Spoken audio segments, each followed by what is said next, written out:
Welcome to the Explore Words, Discover World podcast, presented by Bradford Literature Festival. In this episode, join us for a thought-provoking discussion which draws parallels between the current refugee crisis and the experiences of prophets from the Jewish, Christian and Islamic traditions. Recorded live at the 2023 Bradford Literature Festival, our guest includes Reza Aslan, internationally acclaimed writer, producer and scholar of religions, Bishop Toby Howarth Moya, Afrofusion artist and award-winning interfaith creative producer, and Richard Stroud, MBE.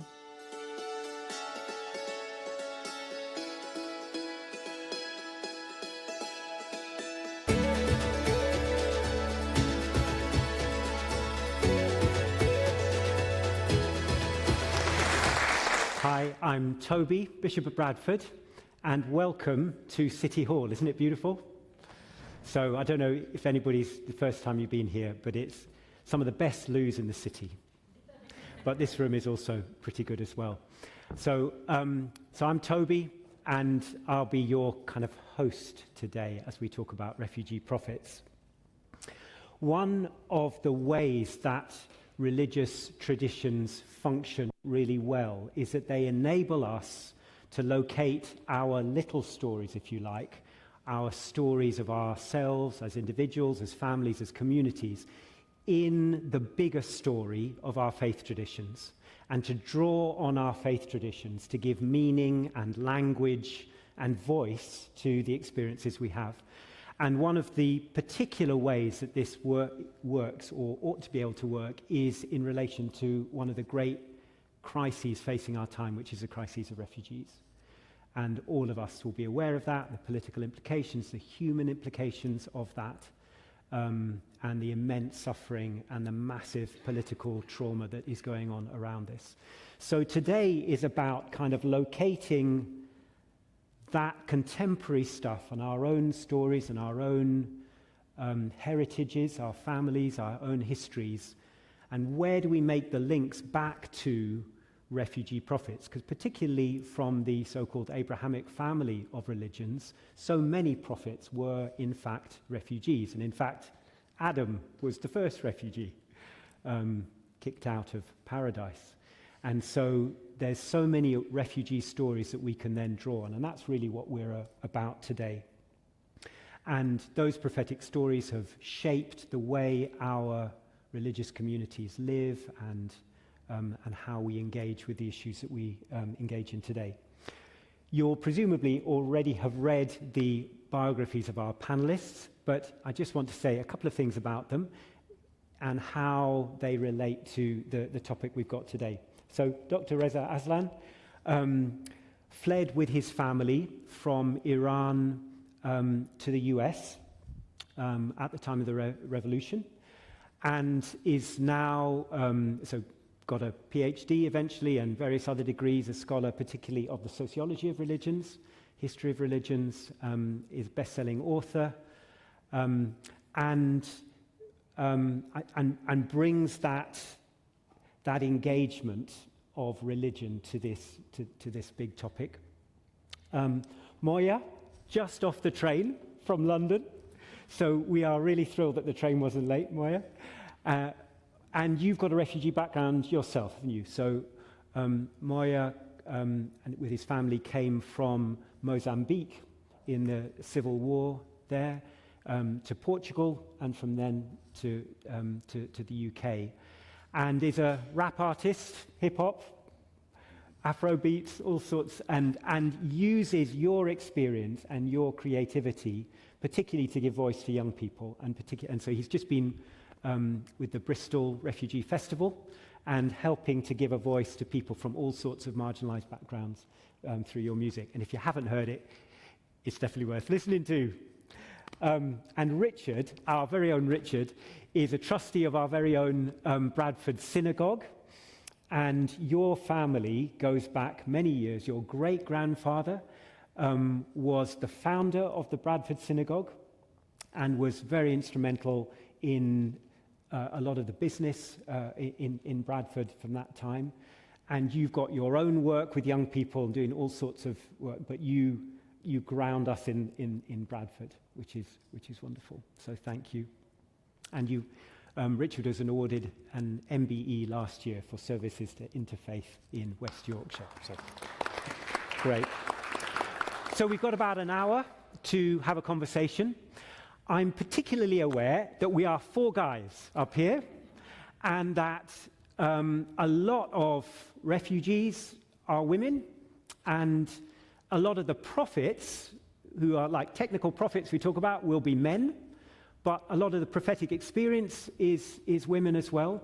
So I'm kind of looking to you guys to fill in a little bit, and all of us to be thinking also through women's perspectives. So please do feel free. If you feel like there's a perspective, I'm also aware we're all kind of Abrahamic type people, but there might be Dharmic type people out there, from a Sikh or a Hindu perspective, and there are a lot of people from other religious backgrounds in Bradford as well. So if you've got a perspective which you don't feel like we're giving, throw us something or wink or wave wildly, and we'll get you a mic, and you can bring that perspective in.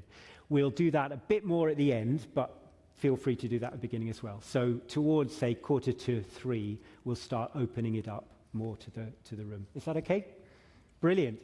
So I'd like to kick off with you, Reza, and I'd like you, is there one story of a refugee prophet which has particularly inspired you?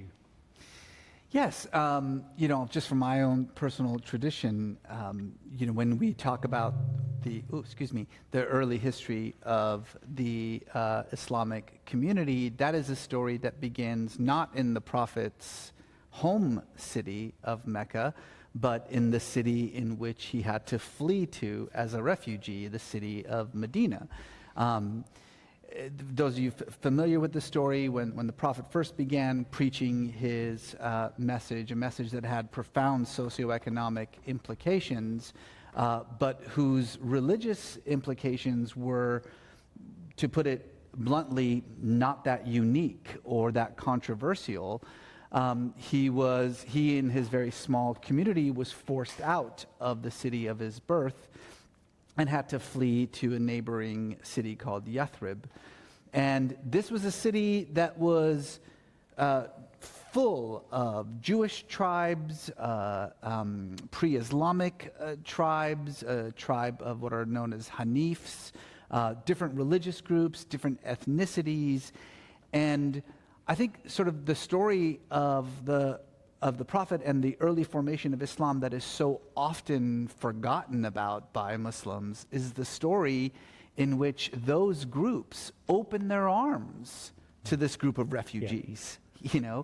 This group of refugees who had come in and sought truly refuge from attacks that they were facing in their home city, and which had an enormous influence on the way in which the prophet began to think about this community that he was forming. It is not an accident that the first direction of prayer for Muslims wasn't Mecca, but Jerusalem. It's not a coincidence that the first fasting ritual was held on Yom Kippur, not during Ramadan.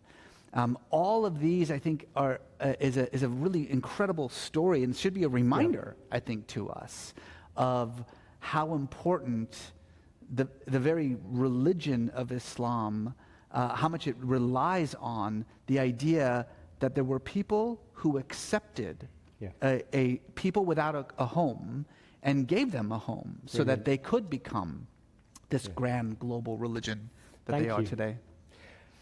Moya, can I come to you next? Any little story that you kind of would draw on or that you go to? Just following from what the brother was saying, Riza, I was also thinking about that similar journey, but I was even thinking a little bit further back when the first community, the first group of Muslims, before they actually went there, the first place that they went to was Abyssinia, which is modern-day Ethiopia, Eritrea. And it was really, really interesting that Prophet Muhammad, peace be upon him, he must have had a lot of trust and respect for this Christian king. Yeah. Hence why because he knew that he was a righteous king, hence why he encouraged the group of Muslims to travel there. And it consisted, I believe it was 11 men and 4 women. Yeah. And so it kind of makes me think about 2 things. One, about the journey before you travel to somewhere, a place of safety. And then second of all, once you arrive in a place of safety, because very often we think about, the journey, but what happens when a refugee comes? A lot of times that's when you start unpacking trauma, unpacking a lot of experiences, and you try to establish and rebuild your life. So it's really interesting. Another thing that I was inspired that it was that Prophet Muhammad, peace be upon him, he encouraged each person who had traveled to Medina al-Munawwarah to kind of pair up with someone who lived in that location, and they became like brothers. Yeah. So again, it makes me think about, we were encouraged by government to take in a refugee from Ukraine, and this is something that Prophet Muhammad, peace be upon him, was doing 1400 years ago, and the people, and they were welcomed, and they paired up, and each person that received a guest or a refugee, he not only did he welcome him into his home, but he split his food and his earnings. So he really welcomed him. So it was a really good way to kind of build that connection. Fabulous. Yeah. Fabulous. Richard. Well, I suppose Moses. Yeah. The original prophet. And what's incredible with Moses, he never actually got to the promised land. Yeah. He died before arriving in Israel. The other interesting thing I think about all these prophets is that they're mentioned in the Bible and in the Quran. And Muhammad and Moses particularly are very important prophets in all our religions. And we overlook this. We look at other things, not the important things, the things we have in common. Yeah. And if there's anything at this point in time where people are suffering from racism, from terrible, terrible things going on in Europe even, that we've got to look at the common bonds that we have. If we're going to have a dialogue, it's all about, we all like food. We all pray in our own way, but we're praying to a God. And when we lose that, then we get into extraordinary messes. Yeah. And I think this sort of discussion throws out our common bonds. And then you can see that going on, particularly with Bradford. Bradford has always been a wonderful city for accepting refugees, and I'm sure we'll get onto that later, but it's being openness. And the fact that you're here today, you're interested, and that gives us all excitement about the future, because if you read the papers every day, you wouldn't want to get up. It's the genuine people out there, and there's lots of them who do great things, and you're part of that, and we're part of that. Yeah, indeed. And then I get to come in occasionally, but I'm considered a participant host. So speaking as a Christian, I think there's something incredibly powerful about Jesus and his family having to flee when he was a baby, because the king wanted to kill all the kids in that area who were under 2 years old. So they had to flee, ended up in Egypt. And as a Christian, to feel that experience of being a refugee is in the heart of God is something incredibly deep for me. And I know, having talked to refugees in Bradford, from the Christian tradition, that's really important for them, but it's also really important, just as you were saying, Moya, in terms of welcoming, and you, Reza, as well, that actually, if Jesus went through it, how can I as a Christian turn my back on that? And so that becomes a deeply important kind of motivation, I think. So we've also had Refugee Week here. Moya, I want to come back to you in terms of you were talking a little bit about your work with young people. You've got a great song called Too Much Sauce, all right? Which is not about peri-peri. It's not about very, very. And it's about the voice that young people sometimes don't feel they have, especially coming from a refugee background, or we were talking about Roma, traveller communities, some communities which are really marginalised because they're often coming from quite traumatic backgrounds. How does your work draw on, as it were, this bigger story of faith in giving that voice to some of your people? And I'd love, because the lyrics of that song are really brilliant. What does Too Much Sauce mean? Where does that come in? Okay, so too much sauce, like you said, it's not. It's definitely not about ketchup or mayo or chili sauce, but it's I guess it's slang for too much style, too much swagger, too much drip. It's like, and it's really a song to kind of empower and amplify the voices of those who don't have much confidence. Funny enough, that song was this year was nominated in this year's Eurovision. So it was nominated to represent Portugal, and even though I didn't win, for me it was a massive win because this You is got something pretty that, close. Yeah, it was something that He's been very modest. it's something that's this competition's been going on since the 1950s. So to have for the first time someone nominated for Portugal that comes from an African background, a refugee, a hip hop artist, and is addressing and representing the voice of refugees, it had such an impact because I received so many messages from people from those backgrounds who felt that their voices were being heard. So it's really, really important for me to kind of deliver work that supports that voice, hence why I do these projects. Yeah, that's fantastic. Reza, you are doing similar work in a different, more kind of academic, but also broadcasting role. How does that work? Well, you probably wouldn't be surprised to hear that the United States, despite its vaunted, self-ascribed status as a nation of immigrants, is not all that friendly to immigrants or to refugees. Certainly, over the previous administration, which essentially put an end to our refugee program altogether, despite the fact that it is actually American law, established American law, that any individual who reaches the shores of the United States has legally the right to instantly ask for asylum. We have gone through enormous lengths to try to avoid that by, for instance, forcing them to stop a few feet before the border or forcing them to go elsewhere and ask for asylum so that we don't have to immediately give it to them, et cetera, et cetera. We've come up with a lot of these answers. And so for me, over the last few years, I've been trying very hard to think about how I can affect the way that Americans think about refugees. And I happen to be someone who truly believes in the power of pop culture and television.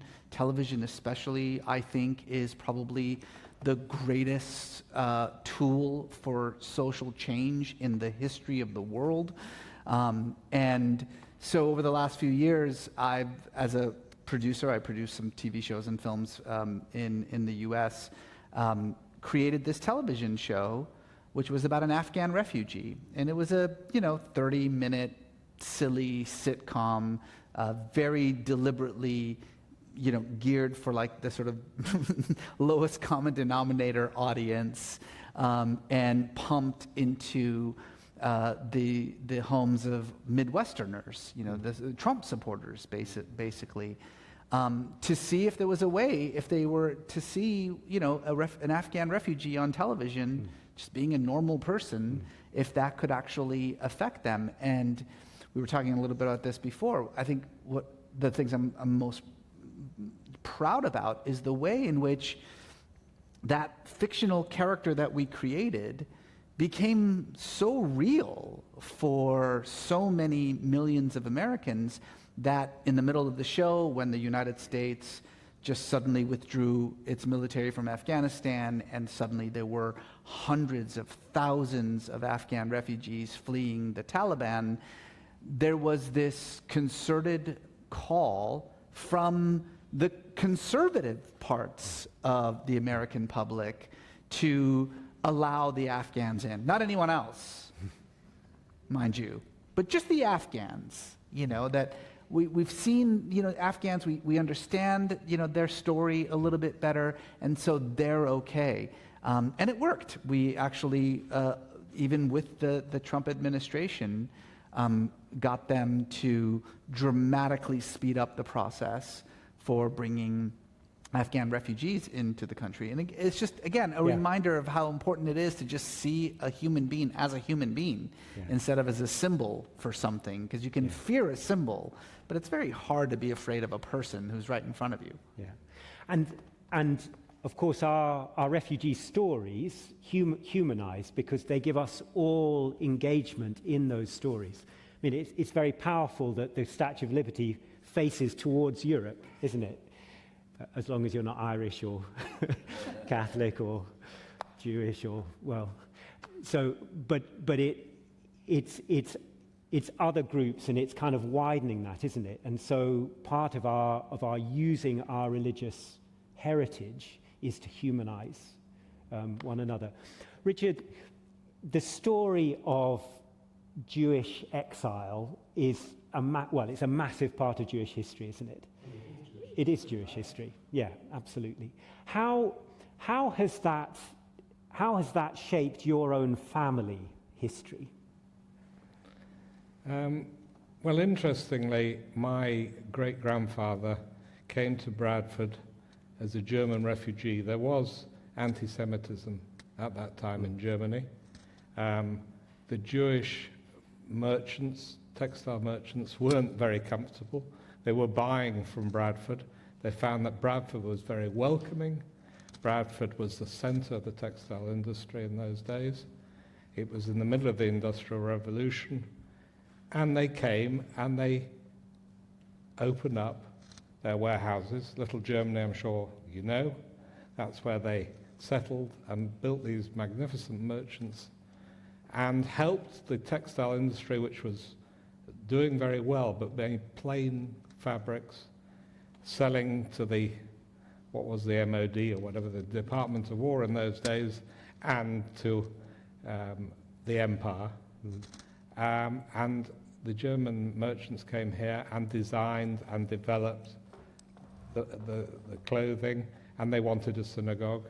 And they were not Orthodox, they wanted a synagogue that they could understand the language. I always say to my Muslim friends, you go and pray in Arabic, you don't understand it. We pray in Hebrew, we don't understand it.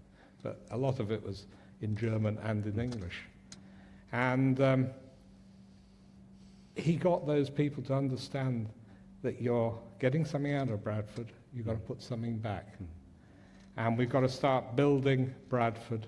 In those days, they spent some of their money, and they made a lot of money in those days, on the grammar school, the hospitals, seaman homes. All these things were done with those traders putting things back. And that's what I say to all people who come to Bradford. You come here, you get refuge, but you get satisfaction from putting something back. There's a wonderful letter from a refugee prophet. So Jeremiah was a prophet to the Jewish people when they were in exile in Babylon. And you know the song by the rivers of Babylon, where we sat down and we wept. And they were and the exiles were saying, how do we live in exile? And he wrote this letter where he said, God wants you to get stuck into the place where you are, build houses, plant gardens, and work and pray for the peace, for the shalom, for the salam of the city in which you live, because in that peace you will find your peace. And I found that personally a huge inspiration, in a sense, from a refugee prophet, that sense which the Jewish community has done wherever you've been. even at huge cost, of actually coming here, settling, and then putting back and engaging in the peace and prosperity of the city of Bradford or wherever, as Joseph Strauss did, and then finding that peace available for everybody. What are other ways in which we can kind of draw a particular line, if you like? I'm looking at you, kind of our resident scholar of religions here, Reza. The particular ways in which we can draw a line between that experience of a refugee prophet and our experience today, how we think about, how we engage with the issues around refugees today. Well, I think to me, the biggest issue is the way in which, when we hear the term refugee or when we hear about refugees, there's a very particular emotion that arises within us. And that emotion, unfortunately, isn't empathy, it's at best sympathy, right? It's that we feel sorry for them, those of us who have hearts. We feel sorry for them. And this is okay. By no means am I criticizing sympathy, of course. But to tell you just kind of a personal story, when my family fled Iran, we came to the United States, not as refugees. We came because my father managed to get a student visa. And that allowed him to study at a university for a year. But then the student visa ran out, the year was finished. And we had the opportunity at that point to go back and re-identify ourselves as refugees so that we could take advantage of the asylum laws and we could stay. And instead, what my father decided consciously was to just be illegal. And so for the next decade, we were illegal.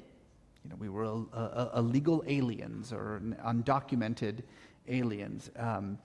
And then after a long decade, we went through the process of getting the green card status, et cetera, et cetera, et cetera. And if you talk to my father about why would you do that, there was this path available to you to just simply claim refugee status. This was at a time in which the U.S. and Iran were greatly at odds. It was 444 days in which Americans were being held hostage in Iran. It was a very easy thing to argue that being sent back to Iran would be a danger, which is really all you need to really argue. And so therefore, we need to stay here. But for my father, he couldn't accept the idea that someone would feel sorry for him, right? That if I say I'm a refugee, then what I'm asking for is sympathy, and I don't want sympathy. I don't want it. I'm fine. I'm an intelligent man, I've got a great job, we have our own house. Yes, we're illegal, and at any moment we could be seized and thrown back, but I'd rather have that threat, than sympathy. And I think about that a lot, right? About the way in which we confront it, and this sort of intriguing way of thinking about, the great prophets as themselves refugees, right? We don't feel sympathy for Moses. We don't feel sympathy for Jesus. We don't feel sympathy for Muhammad. Why? Because, well, they're these incredible figures, right? And I wonder if there is a way in which we well-meaning individuals, start to think differently when we see the boatload of individuals showing up at the shores, that we think not, oh, I feel so bad for these people, but these are human beings, intelligent, educated, talented, and the only reason that they are here is because a century and a half ago, some outsider, drew a random series of lines on a map and said, this is now a nation. Get used to it, figure it out. And that these borders, that these boundaries that separate us are artificial, they're fabricated, they're nonsense, they're made up. So the person who shows up on the shore is not a refugee because the borders that they crossed are arbitrary. They don't really exist. And so how would we think about them in those terms? And so the prophetic experience then throws a question mark up against that, Precisely, that person. yeah. But it's tough, isn't it? I mean, your experience, I don't know if probably some of us have seen the other series, Mo, Palestinian refugee in Texas, which is wonderful. But there are demons. And coming back to another of your songs, Moya, Battle My Demons. Why did you make that song? Because that's tough stuff. That's about the cost, particularly of young people, about living in this no man's land, tell us a little bit about why you wrote that song and how it's engaged with people. Yeah, it's exactly about that and the experiences that one faces, especially when it comes to mental health. Personally, when I fled Mozambique, the first place that I lived in was an abandoned building in Lisbon, which was it was supposed to be a hospital that never got finished.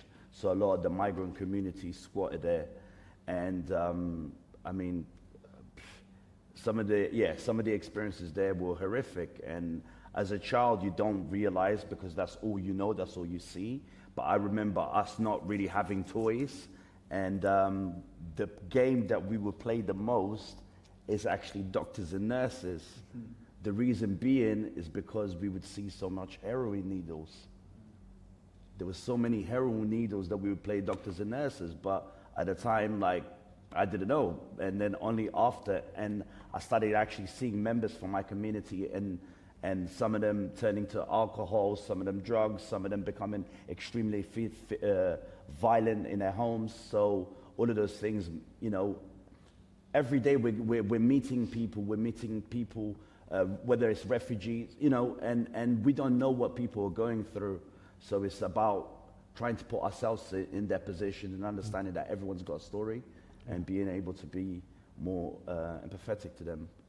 Tell us a little bit about some of the people in Kent you're working with a project, particularly with Roma. Yeah. So that project specifically was a project I was running in Kent with the Roma community. And initially, the people who funded this project said they were struggling to kind of engage with the youth. And once I went there and we provided a safe space, it was just like every single week, it was just filled with these amazingly talented women, young women that were just creating this beautiful music, had amazing voices, and they were just started writing stuff really to celebrate their culture, their history, but also to start unpacking some of that trauma. So I feel it is our duty not to just provide a place of refuge, but to kind of provide a place where they can start really unpacking that. I'm aware, as I said at the beginning, so we're all men up here. I'd love to hear any women in the audience who have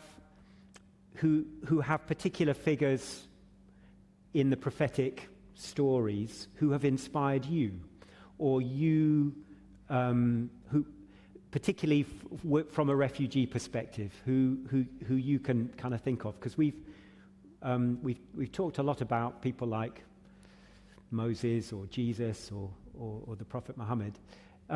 Anybody want to share with us stories of women? I'm not asking you to say this person was a prophet, okay? But from the prophetic, if I'll keep the noun, I'll give you the adjective. Let's have women from the prophetic tradition. I mean, I've mentioned kind of Mary, but are there other people who you'd, Hagar. I've been thinking about Hagar quite a lot because, of course, it's been Eid al-Adha just this past week. And that's the story of the Hajj, and part of that story, of course, is Hagar, Hajar, running between the two mountains to looking for water. So that's very much a kind of an experience, a kind of sort of refugee. She was a refugee experience, wasn't she? She was forced out, and God provided for her. Yeah, that's very powerful. Anybody else? Yeah, in the Quranic tradition, Moses is mother. Yes. It's not a migration as such, but she lets her son go. And I think something about that letting go into the unknown and being adrift, and what it takes, because the Quran specifically says, and we strengthened her heart. Right. That moment of really going into the unknown and not knowing whether you're going to survive or your child will survive or not is remarkable to me. One of the things that I'm really interested in terms of the Islamic tradition is the resources within the Islamic tradition for being a minority, because a lot of Islamic theology has grown up in a context where Muslims have had power, but particularly if we think about the Shia tradition, for example, you've just done your previous talk. We've been working, Reza, very hard here, was all about Imam Hussein and the Battle of Karbala, and that, in a sense, minority tradition within Islam, which is also very respected within a lot of the Muslim traditions here in Bradford, particularly from the Barelvi community, around a narrative of suffering, I guess, is what it comes down to. Talk us through a little bit about those, in a sense, prophetic, I mean, call Imam Hussein a prophet, but those resources from within the tradition of being a minority and experiences suffering. Well, I think what's always been fascinating to me as a historian and thinking about the way in which Shiism developed as a distinct religious movement is that as a persecuted minority, it had no choice but to rely on not just the hospitality of these conquered lands and conquered people. Just to go back just a little bit, so as the Arab Empire is expanding in the first century and a half, it is a very distinctly Arabo-centric empire. I think that there's this idea that you hear sometimes from some of these so-called scholars about how Islam spread by the sword, and the historical fact of it is that not only did it not spread by the sword, but during the first 150 years of the Islamic Empire, it was extraordinarily difficult to convert to Islam. In fact, the empire went through great lengths to put obstacles in the way of full conversion. For instance, if you weren't an Arab, you had to find an Arab who would take you on as a client before you could then convert to Islam. And there's a very simple reason for this, which is that you paid fewer taxes if you were a Muslim than if you were not a Muslim, or if you were a protected person. And so this other strain of Islam, this tiny minority strain of Islam that we now refer to as Shiism, in every one of these newly conquered lands began to marry itself very clearly to other traditions. So when a Christian land was conquered, the Shia community sort of started marrying itself to those Christians and adopting their practices, even their religious traditions. In fact, the sort of overt messianism that characterizes Shia Islam was wholesale borrowed from Christianity. When they conquered Iran, the Shia community married itself to the Zoroastrian community, and indeed a huge part of the Shia conception of dark and light, good and evil, the sort of binary It was borrowed from Zoroastrianism and Manichaeism. The idea that beings made of light, which is what the imams are, right? That was borrowed wholesale from Zoroastrianism and Manichaeism. Same with India. When it went into the Indian subcontinent, they married themselves to Hindus and to Buddhists. This was politically a way to differentiate yourself from, the imperial religion of the Arabs, but also, to your point, there's this sort of beauty of it, right? Which is that marginal groups connect themselves to other marginal groups and come together and create something brand new together. They merge their ideas, their cultures, their traditions together, and in doing so, develop something that is new and unique and that can easily be accessed by all the different communities. And I still see shadows of that today when I think about the way in which mass migration all around the world has created these new identities, new traditions, new ways of thinking and being. Coming to you, Richard, and I'm aware we have a professor here on the front row who you started the Department of Semitic Languages at Leeds University? Arabic Studies, thank you. I'd love to hear some of the resources within Judaism, particularly for coping with suffering, for coping with being a minority, for coping with holding your identity in a contested space. You're not a member of the panel, but I'm sure we can get you a microphone. I don't want to waste your learning. Said he is, of course, I fully agree with it and endorse it. It's absolutely correct.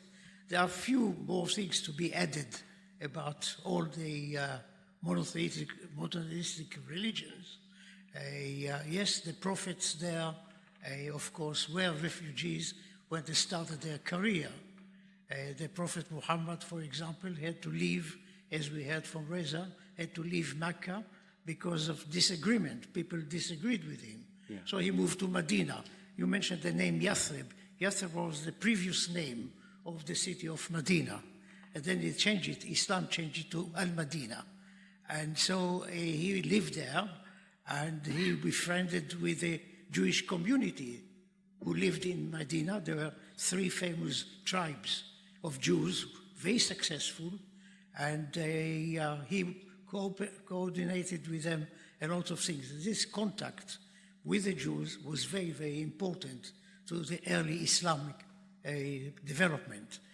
The Jews who lived in Arabia themselves were refugees because they were expelled by the Babylonians and the Assyrians 1,000 years before that, and then later by the Romans.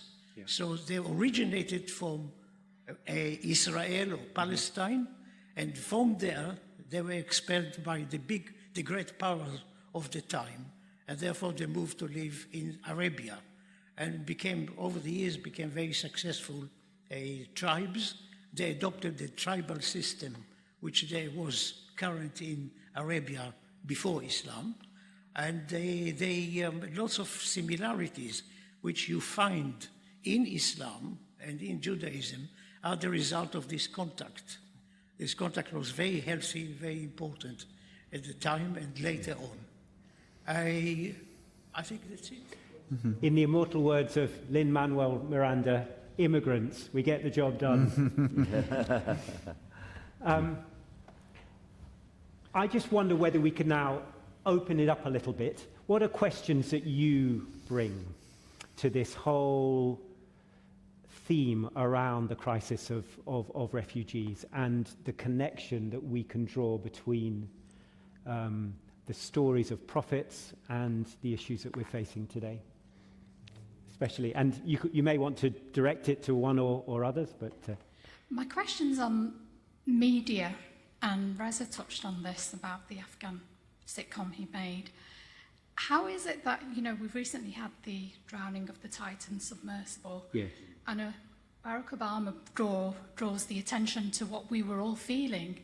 The Greek ship that sank in the Greek waters got less coverage than the Titan submersible. Why is that? And how can we as people discern what the media tells us? I often reflect on refugees and Alan Kurdi, the little boy who washed up on the shore. Yes. And suddenly everybody became very human. But what is it that dehumanises the refugees? It was that photograph, wasn't it? Yeah, thank you. Would anybody like to comment on what our sister has said? Yeah. I think the problem is that our press don't reflect what the majority of people think. They reflect what the minority think. If you talk to most people, they understand. They've probably had people in their own families who've suffered. But the people who shout a lot, and the crazy things, defining men and women, and they take up more time than serious problems. And I think it's only actually people are doing something about it. It never gets any publicity. You only have to look at what's going on in Bradford, and the refugees that have come to Bradford, a lot of them have been very successful. They've added to Bradford's character and everything else. That goes on. But the press, in every aspect of life, want to hit you with stuff. And some of it, they do the same old way. So you see a boat, and it could be the same boat, and it's the same narrative, and it's negative.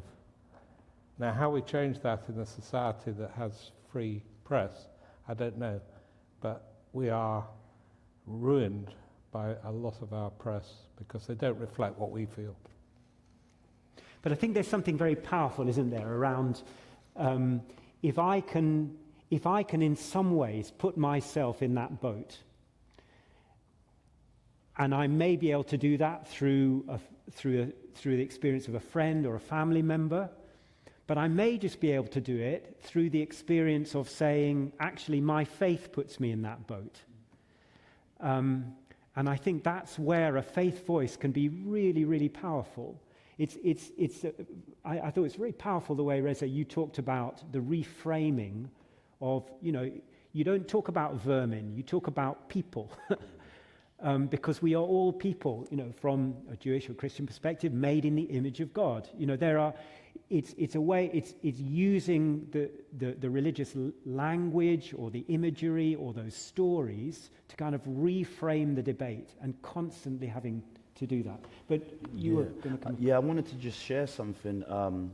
We're here discussing the inspiration that we draw from different prophets who were refugees, and they inspire individual communities, but I think it's really, really important that we speak to each other and get inspired by each other. I've been involved in multiple interfaith projects for over 15 years.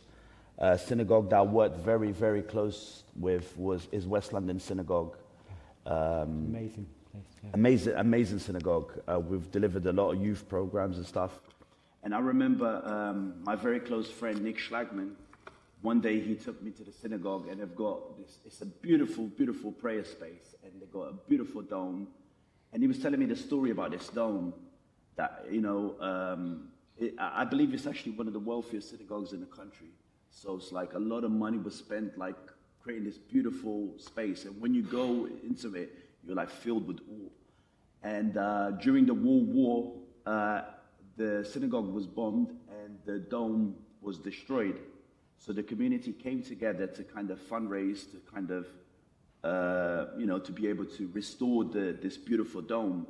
And after they raised the money that they wanted to, they actually spoke to themselves. So they said, look, this is what's going on. Actually, let's not spend that money on a dome and helping people to try, who are going through persecution into UK. So they decided to do that.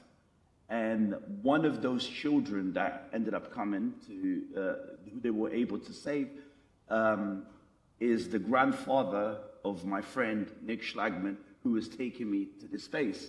And I was so inspired by it that we decided from that to start doing more social justice projects. So there's a project that we run, it's called Feeding Folk, where we now provide around 200 meals to people who are experiencing homelessness across London. But what I mean is, like, I was so inspired by that. He shared that story. I told someone else, and it's about that. Yes, we're inspired by amazing prophets, but it's about us speaking to each other, different faith-based communities coming together and seeing how we can do what we can do to kind of create that change, to counteract what we're seeing in the media. So it's about the little people kind of coming together. Yeah, can I just add to that? The Bradford Synagogue, which is 150 years old, is built in an Islamic style. Yeah. It's a very interesting building. But we haven't many members now in Bradford. There's only about 40, and those are mostly my age and over. And when we had a problem with the roof of the synagogue, it was leaking. We hadn't a lot of money. We wanted to fund repairs and keep it going because we use it for interfaith work as well. And Rudy Lever, who was a German refugee, he lost most of his family in the Second World War. He was fortunate that his parents got out beforehand. And he believed that, in spite of what had happened, people should be brought together. And we approached the Muslim community, and we found... Who are all around the synagogue. Yeah, there's 165,000 Muslims in Bradford and 40 Jews. So that's and Zulfi Karim, who was then General Secretary of the Bradford Council of Mosques, fundraised to repair the roof of a synagogue. Now that shows what can be done if we talk to each other and help each other. And I would say that the communities, all the communities, including Hindus, Sikhs, and those who don't have religion, in Bradford, because we've got people like Bishop Toby, who holds his hands open and wants people to be involved. And it works. It works in a quiet way. It's not exciting, it's not... But the fact that we're here, you're here, things are going on all the time. And we've got a king, actually, who has preached this for a long time and laughed at, He wanted to be the protector of all faiths. He is the protector of all faiths because he does it. Yeah. And that's what we should be doing. We've had a couple of great events. We had one in the cathedral for the anniversary of Guru Nanak's birthday, and a big celebration in Bradford Cathedral for the Sikhs of Bradford. And then the Hindu community had a Christmas celebration in January with Bhangra Christmas carols in January. It was fabulous, which I was invited to. Well, there was another thing which is amazing, and that was we had the World Curry Festival. We did, yes. In the cathedral. And we were served with chefs from all over the world coming and eating in the cathedral. Yeah. I mean, that shows... And a big iftar as well in Ramadan. So, there are great stories, but you're right, Moya. It's all about connecting, having these conversations together. Sorry. One more question? Yes, come on. Just a couple of things. So when you were talking about the submarine, I felt that September the 11th. So I think at the time I was around 20 years old or something like that. And I remember thinking that lots of horrible things are happening around the world all at the same time. And don't get me wrong, what happened in America was absolutely horrible, shocking and wrong. But there were so many other things that I felt were just being ignored and not brought to light and attention that were equally shocking and worse in some cases. And I've always felt that about when countries have gone to war as well. Like they've picked and they've chosen the battles that suited them and ignored loads of other people, because I'm like, well, there's loads of bad dictators and leaders in the world. Why aren't you going to take them out? You know, like, well, I won't say no more. There's a few countries we can add there. Then the other thing I wanted to say, if it's okay. So I think as well, it's not wrong to draw attention to September the 11th or the submarine. What's wrong is that things aren't given equal attention. A bad thing is a bad thing and deserves time and attention and reflection and help. So it's not one thing's worth talking about more than another. It's like they're all worth talking about. I think one of the things that, as I've grown up in a church background, and the two most important commandments, the most important things in life are based on two statements, and that's to love the Lord your God with all your heart, your soul and your mind, and to love your neighbour as yourself. And actually, the loving the refugee, the oppressed, the poor, is synonymous actually with me thinking of Jesus. It's like you can't say you love Jesus or love God and not care about those other people, because if you're doing that, then it's just a theory. It's always got to be an action. So Thank you. No, that's brilliant. And what's really interesting is that the Bible then goes very clearly to say, because you were refugees, because you were slaves in Egypt, because that was your story, that's why you've got to have a different narrative. And I think if something has come most strongly to me through this session, it's about how we have the responsibility as carriers of our different religious narratives, of using that to put a different narrative out there, whether that's through, extraordinary work that you're doing on television or with your hip-hop, neither of which I could do. But that actually that's something for all of us to be doing, all of us to be carrying that, and all of us to be reframing the language of our politics, of our discourse, of our media, so that we actually bring that different narrative in around refugees, that we are actually all one people, and that when we welcome, we don't welcome with pity. We welcome because, I think Mo Farah has done so much for that, isn't it? You're welcoming somebody who could actually then win your country a gold medal. It's a very different way of looking at that, isn't it? But that everybody is... So you can have our last word. Come on, let's have the last word. The first person, as you know very well, so the first person who dealt with the subject of prophets and refugees is Christ himself, who said in the book of Matthew, chapter 13, there is no prophet in his own town. Yeah. Thank you. I think on that note, I think that's really good. Shall we...